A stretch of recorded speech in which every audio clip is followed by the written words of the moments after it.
आज हम सूरदास के भ्रमर गीत सार के पद क्रमांक 26 की चर्चा करने वाले हैं। आचार्य रामचंद्र शुक्ल द्वारा संपादित भ्रमर गीत सार पद क्रमांक 26 पद है।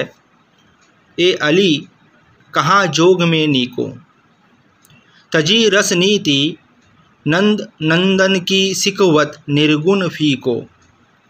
देखत सुनत नाही कुछ स्त्रवननि, ज्योति ज्योति करी ध्यावत। सुंदर श्याम दयालु कृपानिधि, कैसे हो बिसरावत।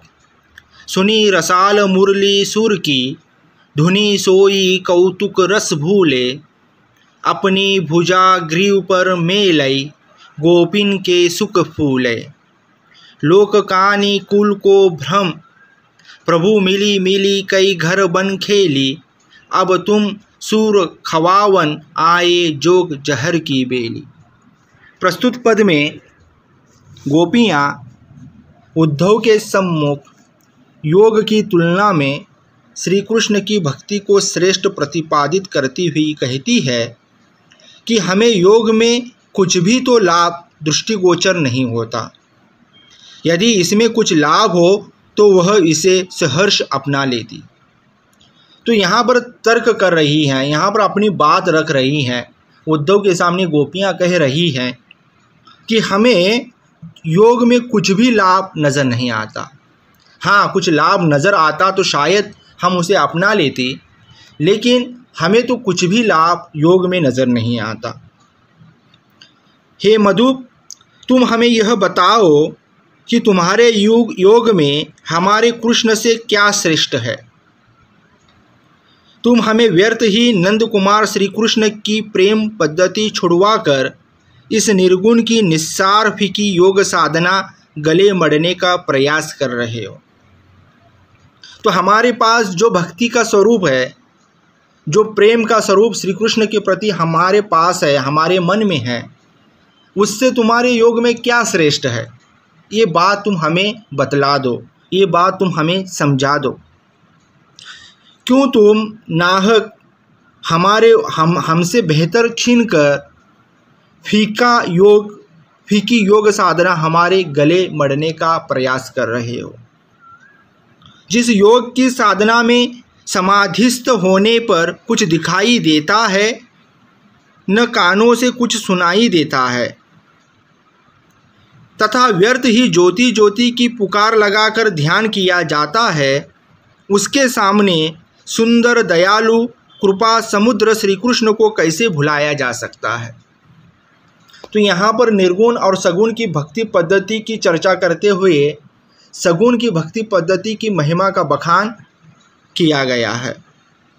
कैसे उस क्रीड़ा को हम भूल जाएं जब रसयुक्त मधुर मुरली की मनोहर स्वर लहरी को सुनकर हम आनंद विभोर हो उठती और श्याम अपनी भुजाएं प्रेम में उन्मुक्त होकर हमारे गले में डाल देते थे।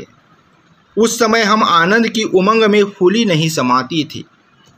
इस प्रकार हमने प्रभु की मुरली के आमंत्रण पर उनसे भेंट कर लोक मर्यादा एवं कुल के भय की उपेक्षा कर दी।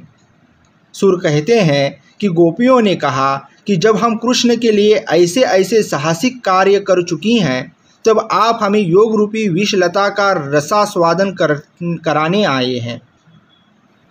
और बात को आगे बढ़ाते हुए गोपियाँ कह रही हैं कि श्री कृष्ण के लिए हमने हर हद को पार कर लिया है। हमने लोक मर्यादा एवं कुल के भय की उपेक्षा की है और श्री कृष्ण के प्रेम को पाने के लिए श्री कृष्ण को मन में बसाने की ये कीमत हमने चुकाई है। फिर ऐसे समय में तुम आए हो और हमें कह रहे हो कि तुम योग रूपी विषलता का रसास्वादन करो, तो ये हमसे संभव नहीं होगा। यहाँ पर भाव यह है कि जिस श्री कृष्ण के लिए इतना सब कुछ कर चुकी हैं, उसको विस्मृत कराने के लिए यह योग संदेश विषतुल्य है।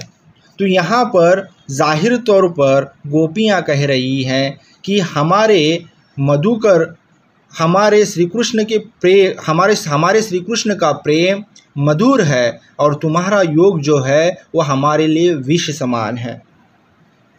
इस पद के काव्य सौंदर्य की अगर जब बात करें तो जोग जहर की बेली में रूपक अलंकार है। पुष्टि मार्गीय भक्ति सिद्धांत के अनुसार लोक मर्यादा एवं कुल बंधन की मर्यादाओं के कगारों को तोड़ना भक्त के लिए आवश्यक है। तो यहाँ पर गोपियों के द्वारा जो कुल मर्यादा, लोक मर्यादा एवं कुल की उपेक्षा की बात की गई है, ये पुष्टि मार्गीय भक्ति की आवश्यकता है। यही बात यहाँ पर समझाने का प्रयास गोपियों के माध्यम से सूरदास जी ने किया है। धन्यवाद।